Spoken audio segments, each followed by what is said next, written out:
جو شخص نیک بات کی سفارش کرے تو اس کو اس کے ثواب میں سے حصہ ملے گا، اور جو بری بات کی سفارش کرے اس کو اس کے عذاب میں سے حصہ ملے گا، اور اللہ ہر چیز پر قدرت رکھتا ہے۔ اور جب تم کو کوئی دعا دے تو جواب میں تم اس سے بہتر کلمے سے اسے دعا دو یا انہی لفظوں سے دعا دو، بے شک اللہ ہر چیز کا حساب لینے والا ہے۔ اللہ وہ معبود برحق ہے کہ اس کے سوا کوئی عبادت کے لائق نہیں۔ وہ قیامت کے دن تم سب کو ضرور جمع کرے گا، اور اللہ سے بڑھ کر بات کا سچا کون ہوگا؟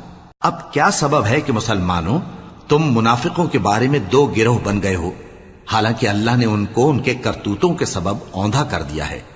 کیا تم چاہتے ہو کہ جس شخص کو اللہ نے گمراہ رہنے دیا ہے اس کو رستے پر لے آؤ، اور جس شخص کو اللہ گمراہ رہنے دے تم اس کے لیے کبھی بھی رستہ نہیں پاؤ گے؟ وہ تو یہ چاہتے ہیں کہ جس طرح وہ خود کافر ہیں